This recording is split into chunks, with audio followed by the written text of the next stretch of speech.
Rebecca threw the casino receipt at me across the dinner table, her voice sharp with manufactured indignation. "This is harassment, Samuel. You're stalking me, documenting my every move like some creepy old man." Miguel nodded along, his face twisted with disgust I'd never seen directed at me before. "Dad, she's right. Your behavior is toxic masculinity at its worst."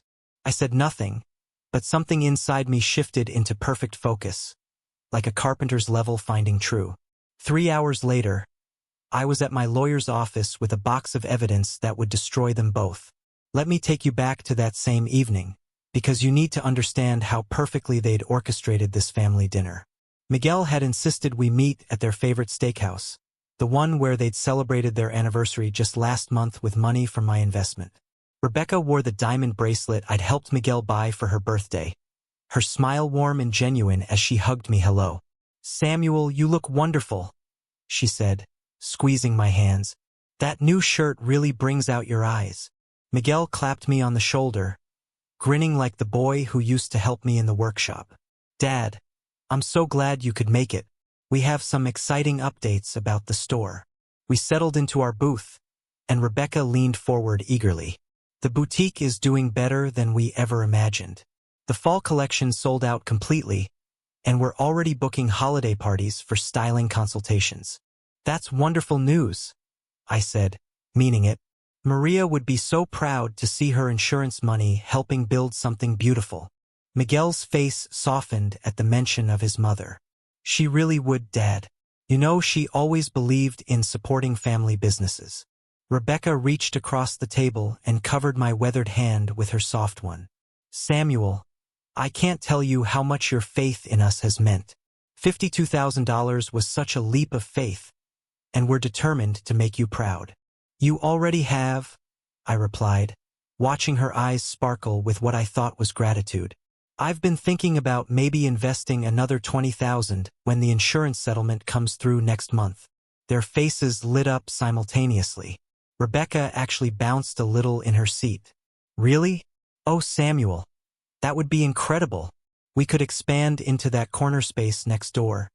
Maybe add a men's section." "Miguel could design the layout," I suggested. "He's got his mother's eye for making spaces feel warm and welcoming." The conversation flowed easily, filled with plans and dreams and laughter. Rebecca ordered us a bottle of wine to celebrate, insisting it was her treat. We toasted to family, to Maria's memory, to the future we were building together. Everything felt golden, perfect, exactly what Maria and I had dreamed of when we talked about leaving something meaningful for our son and grandchildren. Then Rebecca excused herself to take a call, and when she returned, something had shifted. Her smile seemed forced, and she kept glancing at Miguel with an expression I couldn't read. "So," Miguel said, clearing his throat awkwardly, "there's actually something we need to discuss." That's when the evening shattered. Rebecca's demeanor transformed completely. The warmth vanished from her eyes, replaced by something cold and calculating. "Samuel, we've been talking, and we think it's time for some boundaries." "Boundaries?" I repeated, confused by the sudden change in tone. Miguel wouldn't meet my eyes. "The thing is, Dad, your involvement in the business has become problematic." "Problematic how?" Rebecca leaned back in her seat, her voice turning sharp. "You're constantly checking in, wanting updates, asking to see receipts. It's exhausting having to justify every decision to you." "I'm just trying to understand how my investment is being used," I said carefully. "See, this is exactly what we mean," Rebecca snapped. "Your investment, like we're your employees instead of your family. And frankly, Samuel, some of your comments have made me uncomfortable." The words hit like a physical blow. "What comments?" "The way you look at me, the way you compliment my appearance." Miguel's noticed it too. She turned to my son, who finally looked up with disgust written across his features. "It's true, Dad. Yesterday when you said Rebecca looked beautiful in her new dress, it was inappropriate. She's your daughter-in-law, not some woman at a construction site." My mouth went dry. I was being kind. I always compliment people I care about. "That's the problem," Rebecca continued, her voice rising slightly. Your old-fashioned values. This toxic masculinity where you think you can comment on women's bodies whenever you want. It's creating a hostile environment. I stared at them both, trying to process what was happening. I was supporting your business. I was trying to be helpful. Helpful? Miguel laughed bitterly. Dad, you've been interfering from day one. Second-guessing our decisions, demanding detailed reports like we're children. And now this harassment of my wife. I haven't harassed anyone. Rebecca reached into her purse and pulled out her phone. I've been documenting everything, Samuel. Every inappropriate comment. Every time you've made me feel uncomfortable with your leering. I have dates, times, witnesses. The restaurant seemed to tilt around me. Other diners were starting to stare as Rebecca's voice carried. This ends now. We're done tolerating your behavior. I stood up slowly, my legs unsteady. I think there's been a misunderstanding. No misunderstanding, Miguel said firmly. We want you to step back from the business completely. Consider your investment a gift to your grandchildren and leave us alone. I walked out of that restaurant in complete silence, not trusting myself to speak. But as I drove home through the familiar streets of San Diego, past the houses I'd helped build during my 40 years in construction, memories started flooding back with painful clarity. I remembered standing in Maria's hospital room, holding her hand as she made me promise to use her life insurance to take care of our family. Samuel, you've worked so hard all these years. Make sure Miguel and the grandchildren have something secure. $52,000. The exact amount Maria had calculated would cover 2 years of Miguel's mortgage and still leave enough for the children's college fund. Instead, I'd given it all to Rebecca's boutique because Miguel convinced me it was the smarter investment. Dad, owning a business is better than just paying bills, he'd argued. This way, the kids inherit something that keeps generating income. I remembered selling Maria's jewelry to cover the business licensing fees Rebecca needed. $8,000 for the rings and necklaces Maria had treasured, pieces her mother had brought from Mexico. It's temporary, Dad, Miguel had promised. Once the store takes off, we'll buy back every piece. I remembered working overtime at 67 years old, taking extra shifts to cover the store's unexpected expenses.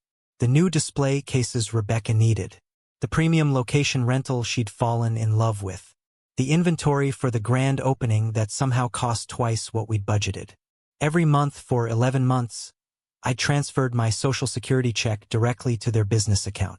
$738 that should have been paying for my medications, my groceries, my heating bills. Instead, I'd lived on peanut butter sandwiches while Rebecca wore designer clothes and Miguel drove a BMW. But that wasn't even the worst of it. I stared at the coffee mug Maria had painted for me during her pottery class, the one with "World's Best Husband" written in her careful handwriting, and more memories came flooding back. Last Christmas, Rebecca had called me crying about needing money for the children's gifts. Samuel, I'm so embarrassed to ask, but the store's cash flow is tied up in inventory, and I want the kids to have a magical Christmas like you and Maria always gave Miguel. I'd driven to the bank that same afternoon and withdrawn my entire Christmas bonus, $3,200 I'd earned working construction jobs during the holiday season. Money I'd planned to use for a new roof, because mine had been leaking since the October storms. Instead, I'd handed that cash to Rebecca in an envelope, watching her eyes light up with what I thought was gratitude. You're an angel, Samuel, she'd said, hugging me tight.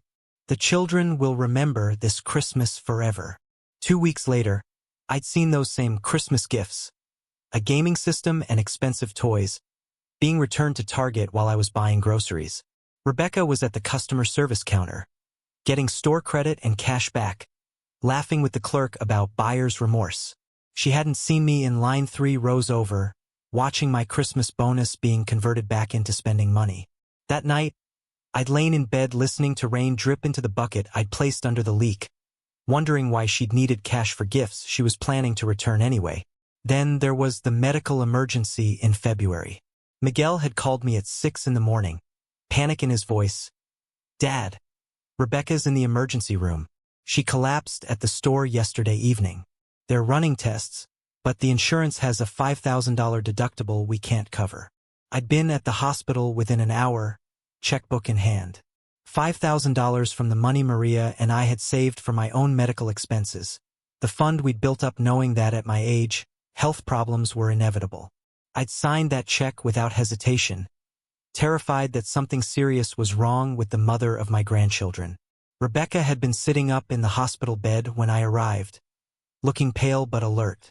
"Samuel, you didn't have to come. I know hospitals make you uncomfortable since Maria. Family comes first," I'd said, handing Miguel the check. "Whatever she needs." The doctor had explained that Rebecca's collapse was due to exhaustion and stress. "She's been pushing herself too hard. I'm recommending a few days of rest and some lifestyle changes to manage stress better." I'd felt guilty for weeks afterward, thinking I should have noticed how hard Rebecca was working at the store. I'd even hired a cleaning service for their house, so she could rest more. Another $800 a month for 6 months. It wasn't until much later that I learned the truth about that hospital visit.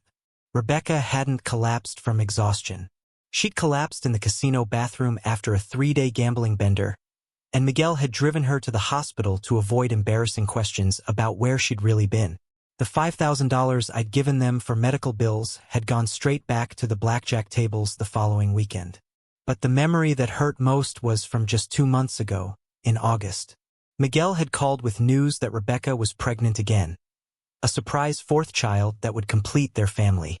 "Dad, we're over the moon, but honestly, we're terrified about the financial impact. Rebecca's been having morning sickness, and she might need to cut back her hours at the store right when we need the income most." I'd been so happy about another grandchild, I'd immediately offered to cover their mortgage payments for the duration of Rebecca's pregnancy. "Don't worry about money, son. You focus on taking care of Rebecca and that baby." $2,800 a month for what I expected would be 9 months. $25,200 I'd committed to. Money I'd planned to access by taking a reverse mortgage on the house Maria and I had spent 30 years paying off. I'd already made the first 2 payments when Rebecca had her miscarriage in late August. Miguel had been devastated, calling me in tears. "Dad, we lost the baby. Rebecca's heartbroken. The doctor says it happens sometimes, but she's blaming herself." I'd continued making those mortgage payments through September and October, thinking they needed time to grieve and recover financially. Even when Rebecca seemed to bounce back remarkably quickly, going out with friends and shopping more than usual, I told myself everyone grieves differently. Now, staring at the casino photos Janet had shown me, I realized there had never been a pregnancy. Rebecca had fabricated the entire story to squeeze another $25,000 out of me. The miscarriage had been timed perfectly to coincide with a particularly bad losing streak at the poker tables. I thought about Maria's words the night before she died.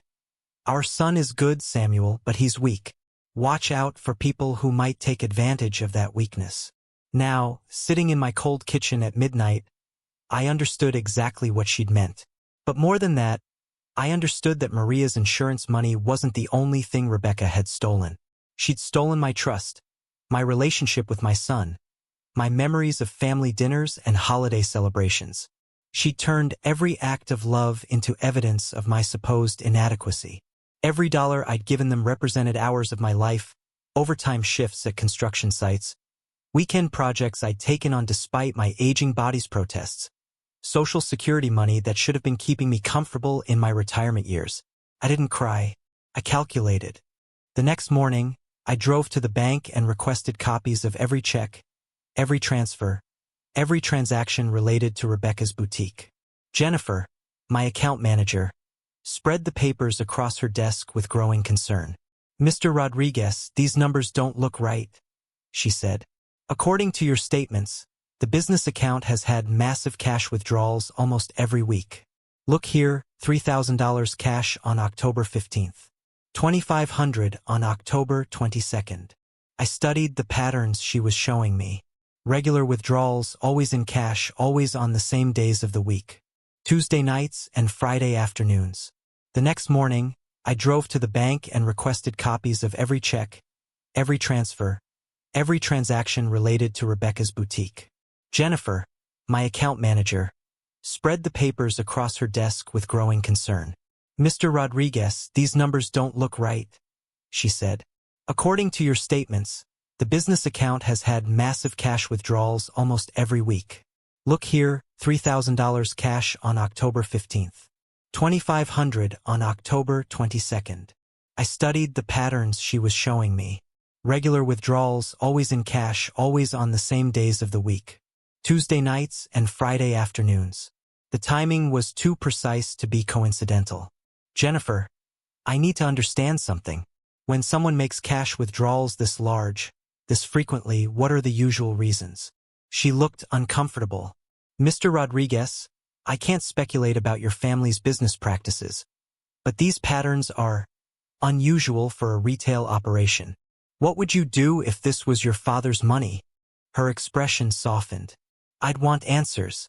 Real answers with documentation. I left the bank with a box of statements and receipts, my mind already working through the implications. 40 years in construction had taught me to recognize patterns, to spot problems before they became disasters. Rebecca's spending patterns weren't random.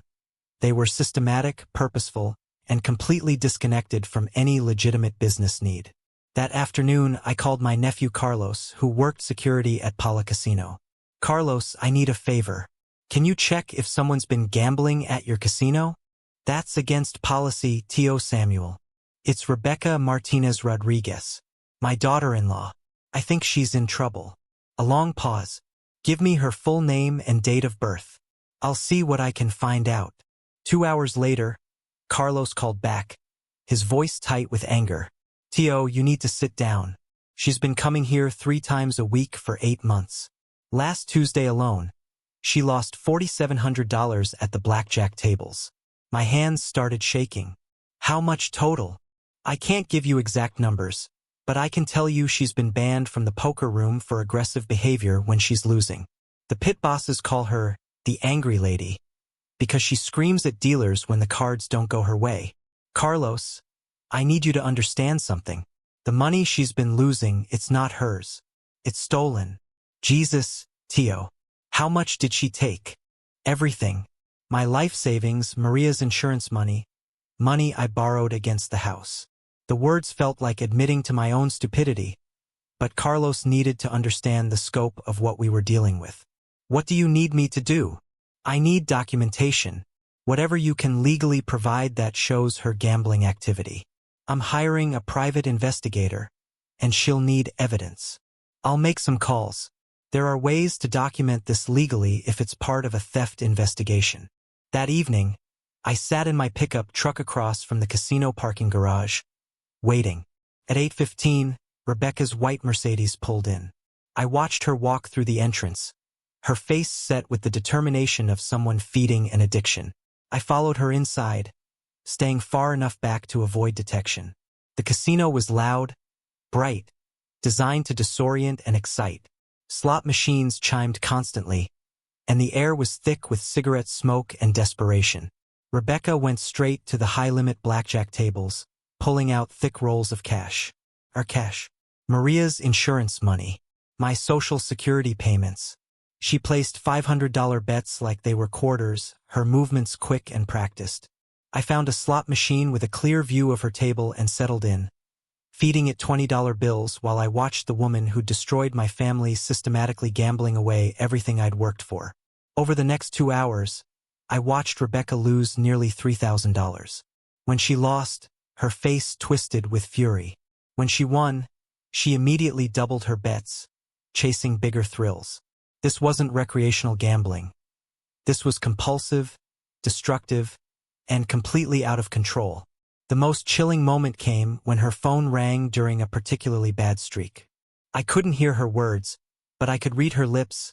I'm at work, baby. Late inventory night. She was lying to Miguel while simultaneously losing what was probably their rent money. When she finally left the casino at nearly midnight, empty-handed and visibly shaking, I followed her to the parking garage. She sat in her car for 10 minutes, crying and hitting the steering wheel. Then she pulled out her phone and made another call. This time, I was close enough to hear, "Mom, I need to borrow $500, just until Friday. It's an emergency." Even in her addiction, she was still manipulating people, still finding new sources of money to feed the beast that was consuming our family's future. The next day, I contacted Janet Morrison, a private investigator recommended by Carlos. Janet was a former police detective who specialized in financial fraud cases, and her office was downtown, in a building that reminded me of every courthouse I'd ever visited for construction permits. "Mr. Rodriguez, Carlos filled me in on the basics," Janet said, settling behind her desk with a legal pad. "But I need you to walk me through everything from the beginning." For the next 2 hours, I laid out the entire timeline. The initial $52,000 investment, the additional cash requests, the medical emergency, the fake pregnancy. Janet took notes steadily, occasionally asking for clarification or specific dates. "This isn't just gambling addiction," she said when I finished. "This is systematic fraud. She's been running a sophisticated con on your entire family, using your love for your son and grandchildren as leverage. What do you need from me?" "Everything. Bank statements, canceled checks, any written communications about the business. I'm also going to need access to the business records if possible. Miguel has keys to the store. I think I can get him to let me look at the books without explaining why." "Good. I'm also going to run background checks on Rebecca, see if this pattern of behavior extends beyond your family." Janet was thorough, professional, and quietly outraged by what we were uncovering. Over the next week, she compiled evidence that painted a devastating picture of Rebecca's activities. "Samuel, this goes deeper than gambling," she said during our second meeting. "Rebecca has been systematically stealing from multiple family members. Look at this." She spread out photographs and bank records across the conference table. Images of Rebecca at pawn shops, selling jewelry that belonged to Miguel's grandmother. Receipts showing her pawning Miguel's father's watch collection. Bank statements proving she'd been forging Miguel's signature on checks from their joint account. "The jewelry alone is worth over $15,000, Janet explained. "These are family heirlooms that Miguel's grandmother brought from Spain in the 1950s. Rebecca's been pawning them piece by piece and using the money for gambling." I stared at the photos, recognizing pieces I'd seen Miguel's grandmother wear during family celebrations. A ruby brooch she'd worn to every Christmas dinner. A pearl necklace that had been her wedding gift from Miguel's grandfather. Miguel doesn't know? She's been telling him the pieces are being cleaned or repaired. She's got pawn tickets going back 6 months, which means she's been planning this for a long time. Janet continued laying out evidence. Security footage from 3 different casinos showing Rebecca gambling during hours when she claimed to be working at the boutique. Bank records showing systematic cash withdrawals that aligned perfectly with her gambling sessions. Even receipts from luxury purchases she'd made during winning streaks, designer shoes and handbags that she'd later returned for cash when the luck turned. "The most damaging evidence," Janet said, sliding a transcript across the table, "is this recorded phone conversation with her sister." I read through the transcript, my jaw clenching tighter with each line. "Rebecca, he's so pathetic, always talking about his dead wife and wanting to help family. Miguel just has to mention the grandchildren, and Samuel opens his wallet. Sister, how much have you gotten out of him?"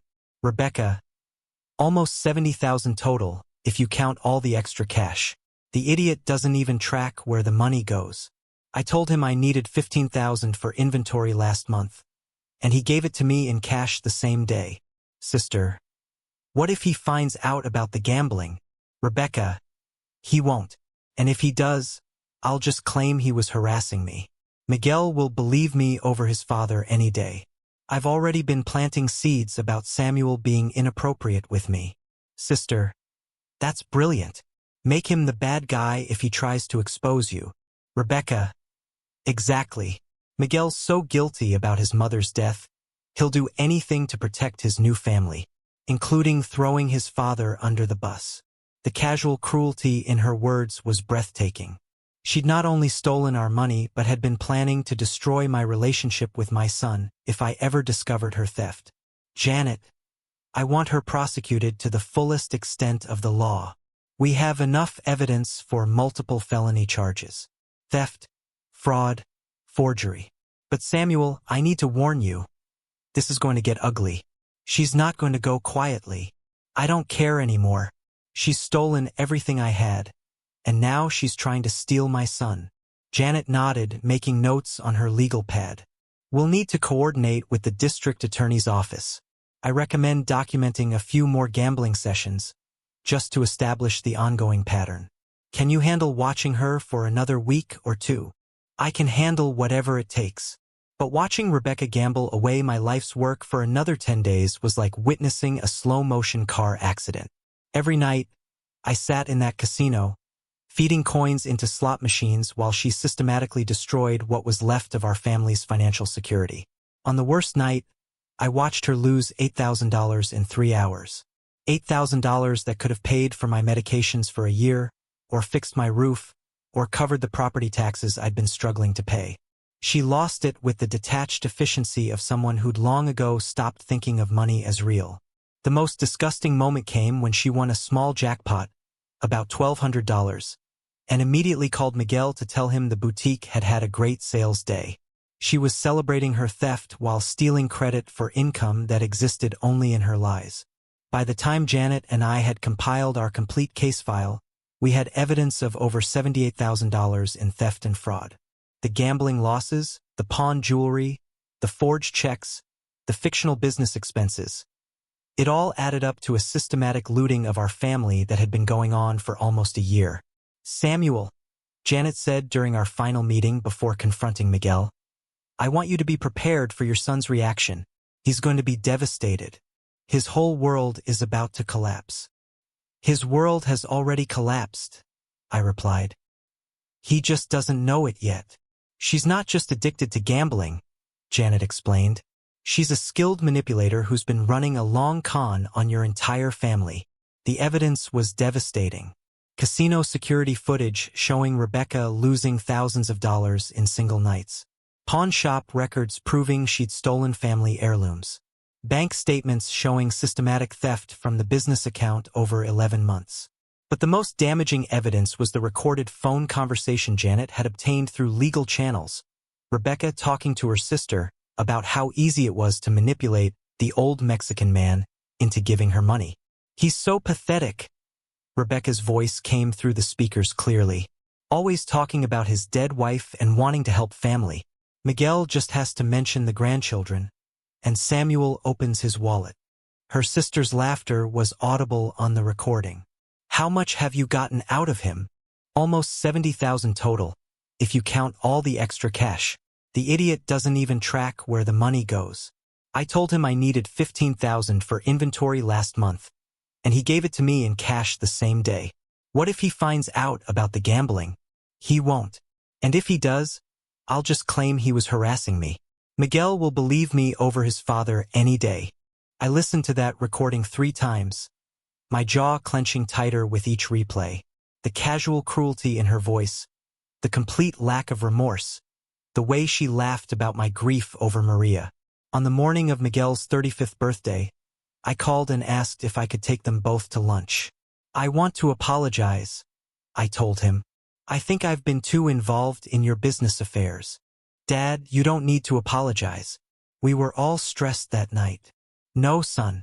I do need to apologize. And I need to explain some things.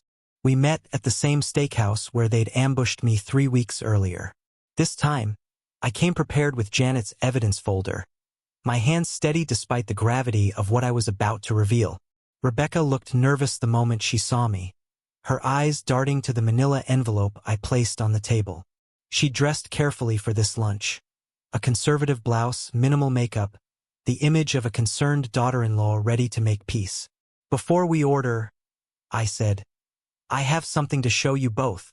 I opened the envelope and began laying out documents methodically. Bank statements showing the cash withdrawals. Casino security photos of Rebecca at the blackjack tables. Pawn shop receipts for his grandmother's jewelry. This is about $78,000 in stolen money, I said quietly. Miguel stared at the papers, his face cycling through confusion, disbelief, and growing horror. Rebecca, what is this? He's lying, she said quickly, but her voice was shaking. He's making this up because I rejected his advances. I placed the next piece of evidence on the table, photographs of Rebecca at 3 different casinos, time-stamped during hours when she told Miguel she was working late at the boutique. These photos were taken by casino security cameras over the past month, I explained calmly. Notice the dates and times. Miguel picked up one of the photos, studying it carefully. This is from last Tuesday. Rebecca, you told me you were doing inventory until midnight. Miguel, you can't believe this. Your father is obsessed with destroying our marriage because he can't handle that you chose me over him. I laid out the pawn shop receipts next, each one showing a piece of his grandmother's jewelry that Rebecca had sold. Your grandmother's ruby brooch, the pearl necklace your grandfather brought back from Spain, the diamond earrings she wore to our wedding. Miguel's hands trembled as he examined the receipts. These are real? You actually pawned Abuela's jewelry? Rebecca's composure was cracking. I was desperate. The business was failing, and you were putting so much pressure on me to make it work. I was going to buy everything back. With gambling winnings? I asked, placing casino receipts next to the pawn tickets. These show you losing over $40,000 in the past 6 months alone. Miguel looked at his wife with an expression I'd never seen before, complete disgust mixed with dawning understanding. $40,000? Rebecca, $40,000. It's not what it looks like. I had a system. I was winning at first, and then I just needed a few more chances to get back to even. I placed the final piece of evidence on the table, a transcript of the recorded phone conversation with her sister. Would you like me to read this aloud? Or would you prefer to read it yourself? Miguel's hands trembled as he scanned the document. I watched the color drain from his face as he read his wife's words about manipulating the old Mexican man. This can't be real, he whispered. I pulled out my phone and played the audio recording. Rebecca's voice filled the space between us, casual and cruel. The idiot doesn't even track where the money goes. The recording continued, each word landing like a physical blow. Rebecca's laughter when she described how easy it was to manipulate me. Her sister's encouragement of the deception. The calculated cruelty of her plan to accuse me of harassment if I ever discovered her theft. Miguel looked at his wife with an expression I'd never seen before, complete disgust mixed with dawning understanding. $70,000? Rebecca, $70,000. She started crying, but they were the calculated tears of someone who'd learned to weaponize emotion. Miguel, you don't understand. I have a problem. I need help, not judgment. You stole from my father, Miguel said, his voice barely controlled. You stole my grandmother's jewelry. You laughed about my mother's death. I never said anything about his wife. I played another section of the recording where Rebecca mocked Maria's funeral. He kept crying about how she made him promise to take care of family. So pathetic. I actually had to bite my lip to keep from laughing during the funeral mass. Miguel stood up abruptly, his chair scraping against the floor. Other diners turned to stare, but I didn't care anymore. The truth was finally out, and nothing Rebecca could say would put it back in the box. We're done, Miguel told Rebecca. We're completely done. She grabbed his arm desperately. You can't leave me. Think about the children. I am thinking about the children, Miguel replied, pulling away from her. I'm thinking about how their mother is a thief and a liar who stole from their grandfather. The restaurant had gone quiet around us. Other patrons were pretending not to watch, but I could feel their attention. Rebecca must have felt it too, because she made one final desperate attempt to control the narrative. You're all making a mistake, she said, her voice rising. Samuel has been harassing me for months, making inappropriate comments, touching me when Miguel isn't around. I was scared to be alone with him. I pulled out the last document in my folder, a letter from Janet Morrison detailing Rebecca's history of false accusations against previous employers and family members. This is a pattern with you, I said calmly. You've accused at least 4 other men of inappropriate behavior when they discovered you're stealing. Miguel read the letter, his face growing paler with each line. Your previous boss at the department store, the manager at your old job, my friend Carlos when he questioned why you needed to borrow money. You've done this before. Miguel, please. You have to believe me over them. Why? Miguel asked, his voice completely flat. Why should I believe anything you say when you've been lying about everything else? Rebecca tried one more approach, switching to the voice she used with the children when they were in trouble. Baby, I'm sick. I have an addiction. That's not my fault. I need treatment, not abandonment. You're right, Miguel said. You do need treatment, and you'll get it. In jail. The lies crumbled completely. Rebecca stopped crying and stared at me with pure hatred. You think you've won? You'll never see those grandchildren again. I'll make sure Miguel keeps them away from you. Actually, Miguel said, his voice stronger now, the children will be spending a lot more time with their grandfather, and you'll be spending time explaining to a judge why you committed felony theft. He turned to me, his eyes filled with shame and pain. Dad, I don't know how to apologize for this. You don't need to apologize, son. You were manipulated too. I should have seen it. I should have protected you instead of believing her lies about harassment. Rebecca made one final desperate play, reaching across the table to grab the evidence. These documents are fake. He's paying people to lie about me. I caught her wrist gently but firmly. Rebecca, it's over.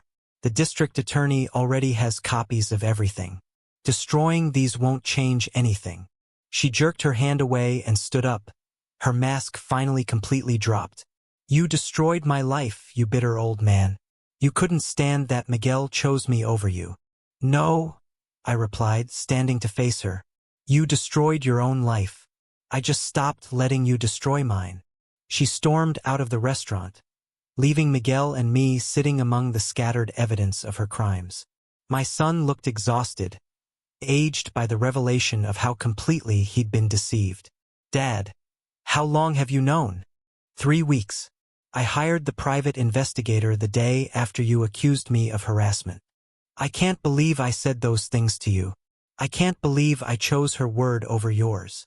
Miguel, she's a professional manipulator. She's been practicing this for years, probably since long before she met you. We sat in silence for a few minutes, both processing the magnitude of what had just happened. Finally, Miguel spoke again. What happens now? Now we heal, and we make sure she faces consequences for what she's done. 3 days later, my phone rang while I was having my morning coffee. Rebecca's name appeared on the screen, and for a moment, I considered not answering. But curiosity won out. Samuel? Her voice was different now, smaller, desperate, stripped of the confident manipulation I'd grown used to. Rebecca, I need to talk to you. Please, just give me 5 minutes. I'm listening. I know you're angry, and you have every right to be, but I'm begging you to think about the children. They need their mother. I said nothing, letting the silence stretch between us. Samuel, please. I know I made mistakes, but I can get help.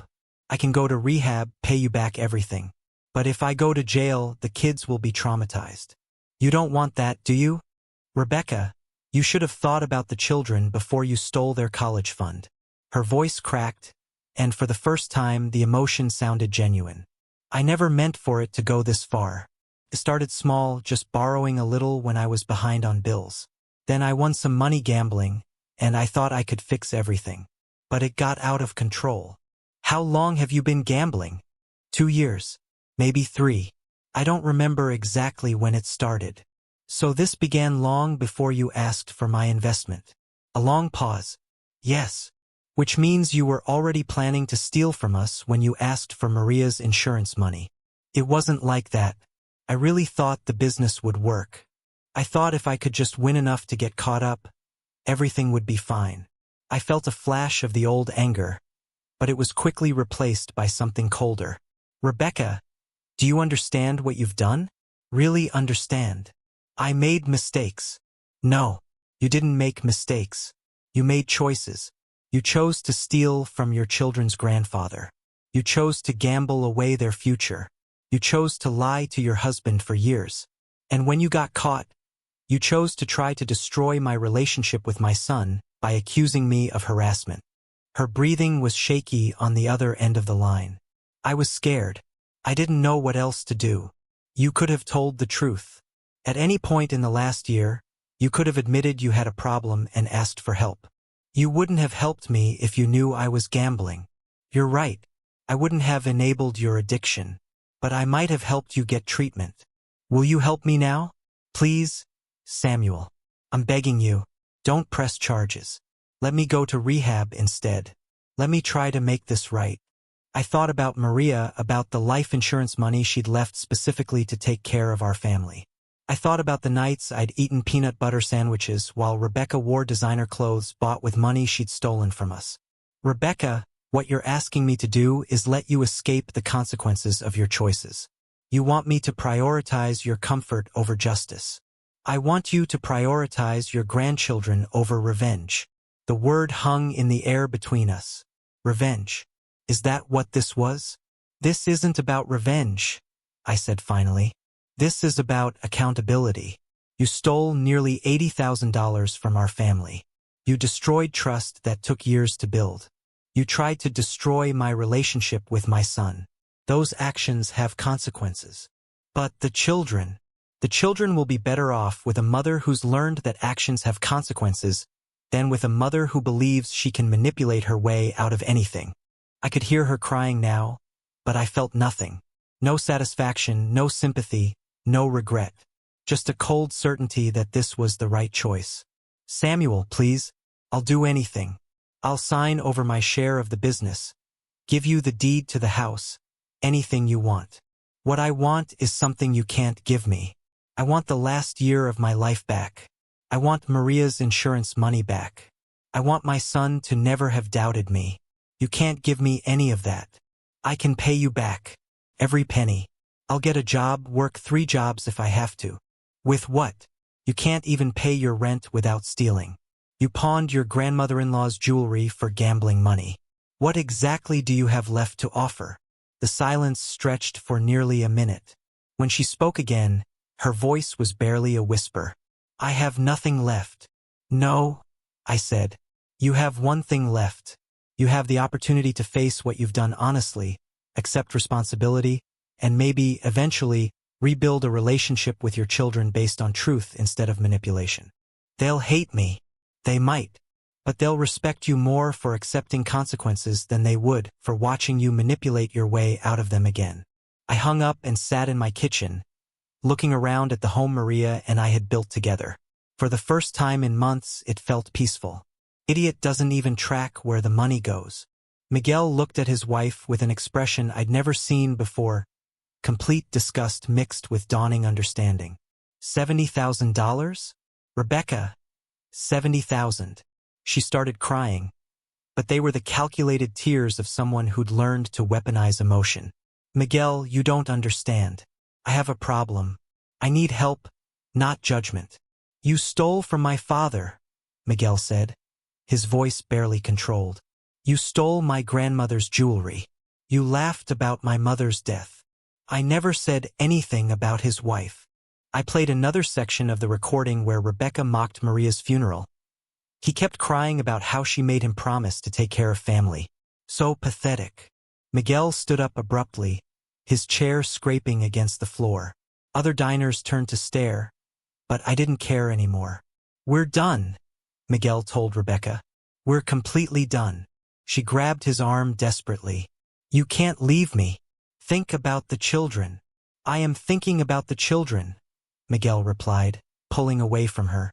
I'm thinking about how their mother is a thief and a liar who stole from their grandfather. He turned to me, his eyes filled with shame and pain. Dad, I don't know how to apologize for this. You don't need to apologize, son. You were manipulated too. I should have seen it. I should have protected you instead of believing her lies about harassment. Rebecca made one final desperate play. Samuel did harass me. He made inappropriate comments. I was scared to be alone with him. I pulled out the last document in my folder, a letter from Janet Morrison, my private investigator, detailing Rebecca's history of false accusations against previous employers and family members. This is a pattern with you, I said calmly. You've accused at least 4 other men of inappropriate behavior when they discovered your stealing. The lies crumbled completely. Rebecca stopped crying and stared at me with pure hatred. You think you've won? You'll never see those grandchildren again. I'll make sure Miguel keeps them away from you. Actually, Miguel said, his voice stronger now, the children will be spending a lot more time with their grandfather, and you'll be spending time explaining to a judge why you committed felony theft. I drove home that afternoon feeling lighter than I had in months. The legal process took time, but justice moved steadily forward.